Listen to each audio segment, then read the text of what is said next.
jeudi 13 février. Bonsoir à tous. Tout de suite, les titres que nous allons développer. Les Polynésiens et la mer, un lien indéfectible. L'engouement pour la marine nationale le prouve. Plus de 600 élèves ont découvert ces métiers à la base navale, notamment à bord de la frégate Prairial.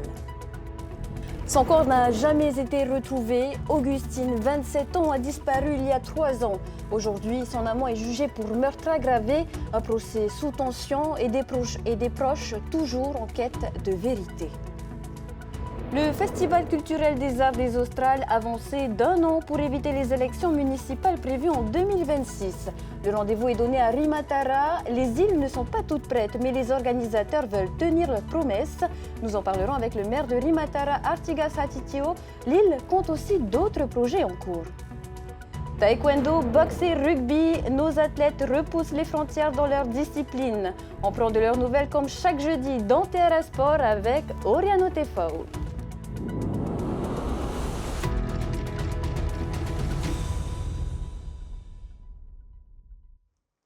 Les Polynésiens et la mer, une connexion profonde et intemporelle. L'enthousiasme pour les métiers de la Marine nationale en est l'illustration. Plus de 600 élèves se sont rendus à la base navale pour explorer diverses opportunités professionnelles et peut-être découvrir leur futur environnement de travail, comme sur la frégate Prairial. Sophie Guébel est montée à bord. Du quai au bateau, il n'y a qu'un escalier à gravir pour ces élèves.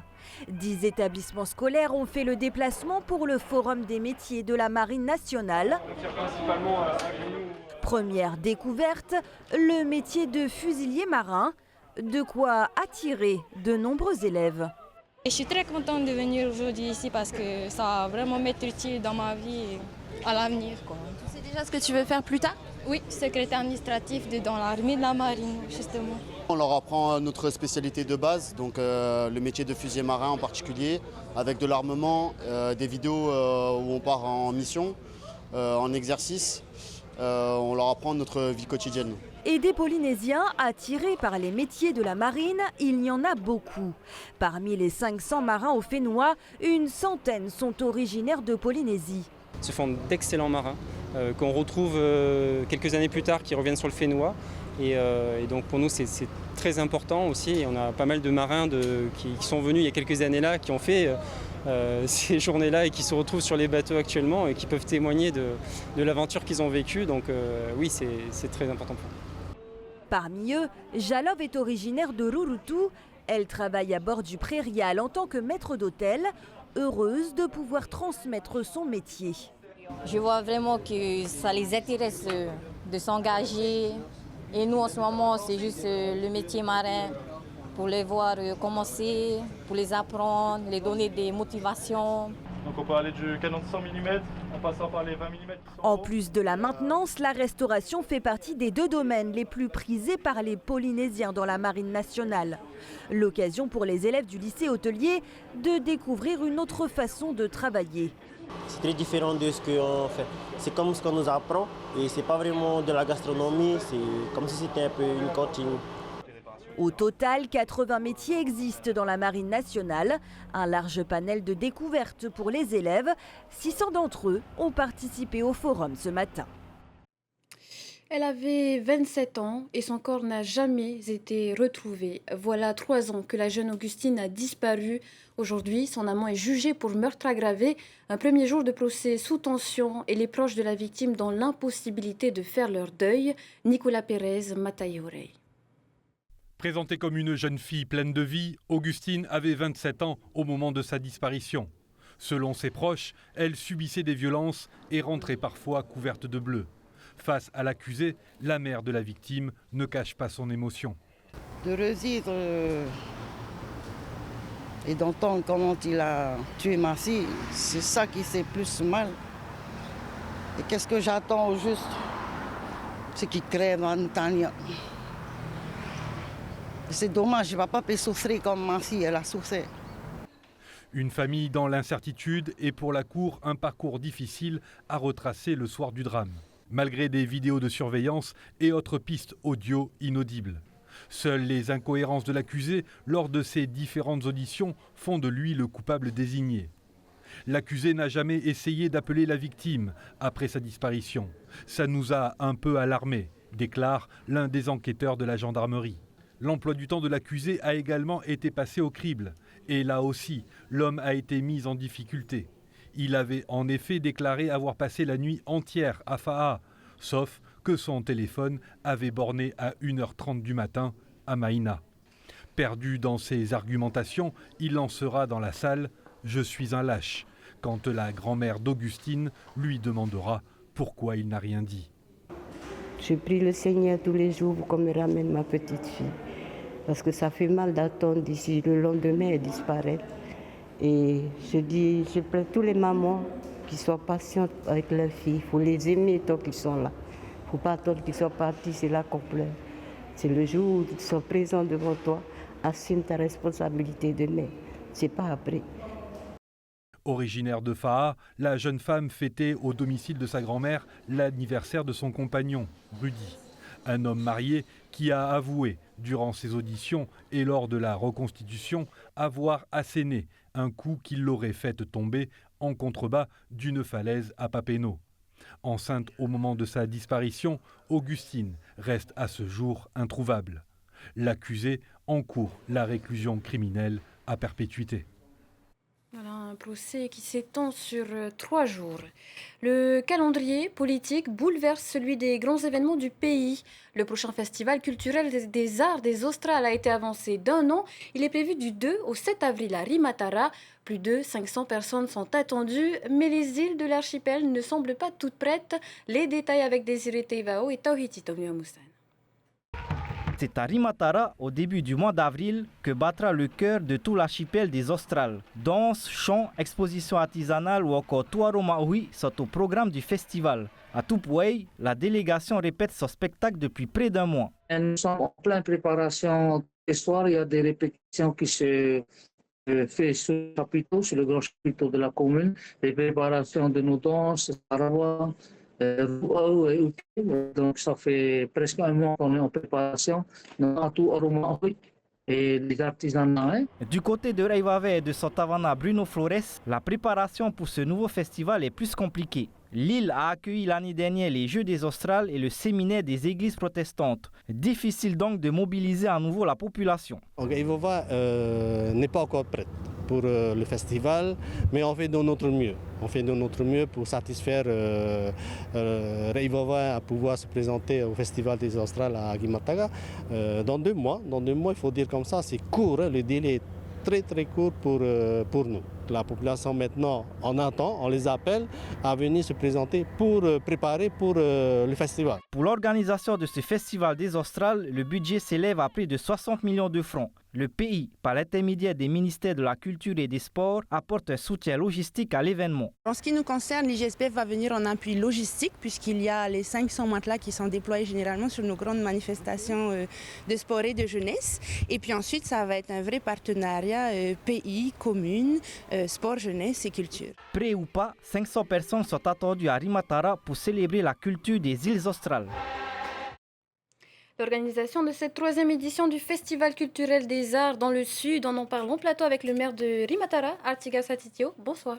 Et Yorana, et merci de m'avoir invité sur le plateau TNTV. Et Yorana à tous les spectateurs et spectatrices qui nous suivent en ce moment. Tavana, normalement organisée tous les 4 ans, cette 3e édition a été avancée à cette année plutôt qu'en 2026. C'est lié aux élections municipales. Expliquez-nous. Effectivement, c'était prévu en 2026 et comme tu l'as si bien dit, en 2026, il y a les élections municipales et c'est pour une de ces raisons qu'on a avancé le festival en 2025. La seconde raison, c'est parce que tout simplement le festival, on est à la 3e édition et on a voulu réveiller le festival en 2022 et il est normal pour moi. Il est plus juste pour moi que les 5 tavanans qui ont participé à ce réveil, on va dire, pas culturel, mais le réveil du Festival des Australes, se réunissent une dernière fois avant les élections en 2026, car en 2026, on ne sait pas si on se reverra après. Est-ce que vous craignez aussi que ce festival soit utilisé comme argument politique ? dans la course municipale? Non, pas du tout. Je me refuse de ce type de manifestation, d'événement où on associe la politique à l'intérieur. Pas du tout. Le festival, c'est un moment de partage, c'est un moment de fête, c'est un moment de partage et de mise en valeur de notre culture. Puisqu'on parle des élections municipales, vous-même, est-ce que vous allez vous représenter en 2026? Effectivement, je me représenterai en 2026. Ce n'est pas une grande surprise. Je pense que non, ce n'est pas une grande surprise pour les gens de Rimatara. On l'a vu dans le reportage précédent, Raivaven ne semble pas prêt pour le festival en avril. Il y a eu les Jeux Intervilles, le regroupement protestant l'année dernière. Faut-il s'attendre à ce qu'ils ne participent pas?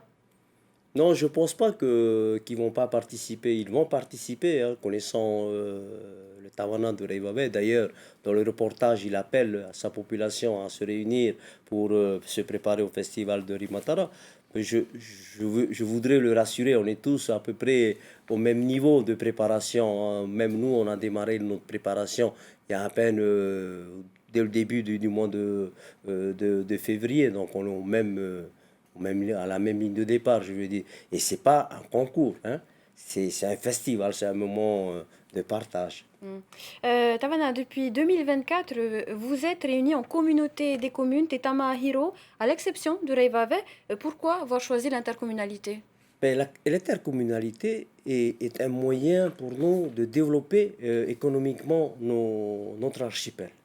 Toujours est-il que maintenant, nous sommes 4 dans l'intercommunalité. Bon, la commune de Raivaven n'a pas souhaité intégrer l'intercommunalité pour des raisons qui lui appartiennent, hein. Mais je dirais, je dis au Tawana de Raivaven, mon ami Bruno, que la porte reste très grande ouverte pour la commune de Raivaven. Et c'est une force également, l'intercommunalité. Regarde un petit peu, pour l'organisation de ce festival, la communauté Tetama Hiro a quand même mis 12 millions pour l'organisation de ce festival, parce que dans ses compétences, il y a la compétence de transport interinsulaire. C'est pour cette raison qu'on a pu aider l'organisation du festival des Australes. Alors il y a des projets communs, mais il y a aussi des projets en cours à Rimatara, parmi lesquels la création d'une déchetterie. Où est-ce que ça en est? Effectivement, parmi d'autres projets, hein, mais le projet qui va mûrir très bientôt, nous sommes à la 4e phase des études de l'installation de cette déchetterie, et ensuite arrivera la fin où on va nous proposer la phase finale, et là où on verra combien ça coûtera à la commune de Rimatara de mettre une déchetterie chez elle. Et pour moi, c'est un projet qui me tient à cœur, et j'espère pouvoir continuer ce projet. Il faut que ce projet aboutisse, parce que nous n'avons pas de CET sur Rimatara. Actuellement, nous sommes très actifs dans le tri des déchets recyclables qu'on ramène sur le propriété. Et je pense qu'on va continuer notre effort concernant les autres déchets. Rapidement, Tawana, il y a aussi un nouveau navire qui touchera bientôt les Australes, le Nahiro Épais, cargo mixte. Vous vous en réjouissez? Oui, parce que c'est également ça le développement économique des îles, hein, par l'intermédiaire du tourisme. Il y a Nahiro Épais, il y a également le navire qui appartient à la société Aranui qui s'appelle Aranoa. Il y aura donc 2 navires, on va dire 2 goélettes, deux navires, qui vont faire la ligne australe. Et on se réjouit, oui, parce qu'il y aura beaucoup plus de touristes qui vont venir fréquenter nos îles. Mais attention quand même, on ne veut pas non plus un tourisme de masse qui va venir nous étouffer. Donc voilà le point de vigilance que je peux lancer à ma population. Attention quand même, si on peut se réunir et discuter quelle est la fréquence qu'il faudrait pour que nous, on soit aussi bien chez nous et non pas être envahis. Prudence donc à ne pas dénaturer les lieux. Merci Tawana d'avoir accepté notre invitation ce soir. Marurumete. L'amour n'a pas de date, mais il est célébré demain, 14 février. Entre cadeaux, fleurs et attentions particulières, c'est une fête incontournable pour de nombreux couples. Mais comment cette célébration est-elle perçue selon les générations? Jeanne Tinoroy et Davidson Bennett vous ont posé la question dans les rues de la capitale. Regardez. Plus de 10 ans d'amour et une complicité intacte.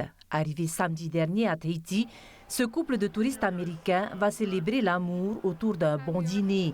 Mais pour eux, la Saint-Valentin ne se résume pas à une seule journée. Il est vrai que nous fêtions la Saint-Valentin il y a longtemps, lors de notre rencontre, mais plus depuis que nous nous sommes mariés, il y a 10 ans maintenant. La Saint-Valentin, c'est tous les jours, pour tous les deux. Pour d'autres, la Saint-Valentin est synonyme d'attente et de surprise, mais sans forcément dépenser une fortune. Après tout, c'est l'intention qui compte. Parfois, on se fait plaisir, on fait comme tout le monde, mais tous les jours, normalement, ça doit être la Saint-Valentin pour nous les femmes. Mais j'espère que mon parrain il a prévu quelque chose pour moi. Hein? Du coup, là, aujourd'hui, je suis off, donc j'ai profité de venir chercher un petit cadeau pour mon Valentin. C'est plus le geste, l'attention et voilà. Le prix, après, ça vient après, mais c'est plus l'attention qui compte. Mais cette fête n'a pas toujours existé pour tout le monde. Une autre génération voit la Saint-Valentin différemment. C'est une pratique de cette génération. À notre époque, il n'y avait pas ce type de célébration. C'est une habitude qui vient de l'extérieur et c'est surtout la nouvelle génération qui l'applique. Mais je ne dis pas que c'est quelque chose de pas bien. Il n'y a pas de souci s'il y a vraiment de l'amour. Je constate juste qu'il n'y a plus vraiment d'amour sincère aujourd'hui. On offre un bouquet de fleurs sur le moment en espérant quelque chose en retour et moins d'un an après, on change de compagne. Demain, les roses rouges envahiront les étals du marché de Papeete. Qu'il s'agisse d'un simple geste ou d'un grand événement, la Saint-Valentin reste une occasion unique de célébrer l'amour. Mais au-delà des cadeaux et des traditions, n'est-ce pas finalement le respect et l'attention de tous les jours qui comptent le plus? Ça bouge dans la capitale de Tahiti. Hier, une centaine d'enfants des quartiers de Papeete avaient rendez-vous à la maison Blue Lagoon de Taunoa pour clôturer la série d'activités organisées dans le cadre du projet éducatif de la commune. Un moment de partage auquel se sont joints Davidson Bennett et Heimanu Manutei. Reportage. Sortir les enfants de leur quotidien et diversifier leurs activités. L'objectif est clair pour les éducateurs qui ont accompagné ces scientifiques en herbe à travers une dizaine d'ateliers des 7 quartiers de la ville de Papeete. C'est un travail qui a été fait depuis plusieurs mois avec les enfants pour s'intéresser à la science, découvrir. Donc c'est eux-mêmes qui ont choisi, qui ont cherché, qui ont choisi les expériences. Et aujourd'hui, en fait, tous les ateliers qu'on a en place, les enfants, ils font découvrir aussi aux autres enfants ce qu'ils ont fait dans leur propre maison de quartier. Ici, on a 7 maisons de quartier qui sont réunies aujourd'hui. Et donc, c'est des enfants aussi, ça permet une certaine mixité et que les enfants puissent se rencontrer entre les différents quartiers de la ville. Au premier abord, l'activité est ludique. Au final, ce sont de véritables ateliers scientifiques. Curieux, ces enfants testent, expérimentent, touchent du doigt les différents dispositifs qui leur sont présentés. Une approche pédagogique qui a été plutôt bien perçue. Grâce à cette activité, j'ai appris à faire ça. Et après, on est parti dans chaque activité. On est parti dans le volcan explosif, volcan effusif. Après, il y a juste ça que j'ai fait. Après, le reste, je ne sais pas trop, parce que je n'ai pas trop suivi. Je suis plus dans la lune. Qu'est-ce que tu aimes bien? Il y a un côté festif avec les copains et tout ça? Ouais, j'ai juste ma copine. Ouais. Parce que l'autre, il est un peu plus terrible. Non, elle est plus terrible. Et c'est pour ça que mon animatrice l'a mis dans un autre groupe. Parce que sinon, lui, c'est la fête du clown. Plus qu'un rassemblement culturel, l'événement permet de sensibiliser le jeune public à une démarche scientifique, ludique, pédagogique et interactive. La fête de la science aura permis de partager un savoir et pourquoi pas susciter des vocations. Leur vocation, c'est le sport. Nos athlètes repoussent les frontières du territoire, retrouvez leurs actualités dans Terra Sport.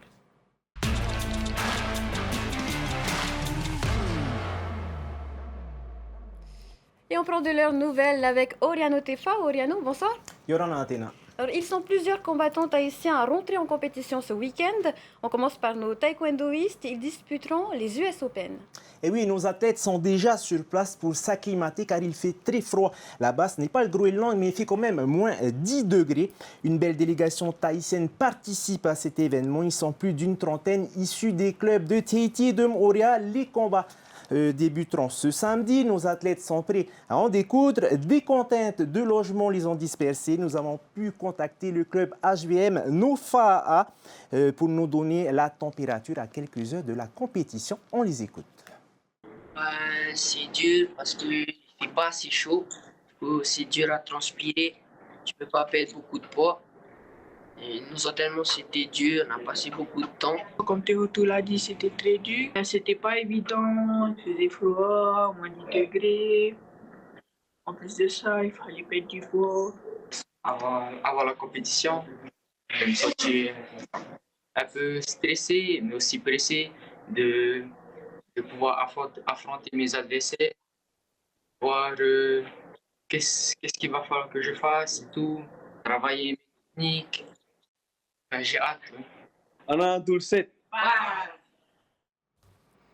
On traverse l'Atlantique puisque 3 de nos boxeuses monteront sur le ring des championnats de France. Et oui, les championnats de France cadets et juniors, plus précisément, ils se disputeront à Olin. Il s'agit d'abord de Hiniro Nena et Temeana Isal. Elles disputeront ce samedi les demi-finales de leur catégorie respective. Moins de 57 kg cadettes pour Temeana et moins de 60 kg juniors pour Hiniro. Si elles gagnent, elles se qualifieront le lendemain pour la grande finale. Teanihei Matoanui, quant à elle, se retrouve directement en finale ce dimanche dans la catégorie junior des moins de 68 kg. Je rappelle que Teanihei vise un 3e titre national et on lui souhaite, ainsi que les 2 autres, bonne chance. Nos athlètes ne font pas leur marmotte, Oriano. On reste en France pour prendre des nouvelles de notre rugbyman national Teiva Jacquelin. Il n'avait pas remis les crampons depuis décembre 2022 après une blessure au ligament croisé. Tout à fait. La semaine dernière, l'ancien joueur de l'équipe de France A7 a pu retrouver les sensations d'un match pour l'étape finale des Super Sevens Rugby. C'est le championnat de France du rugby A7 tout simplement.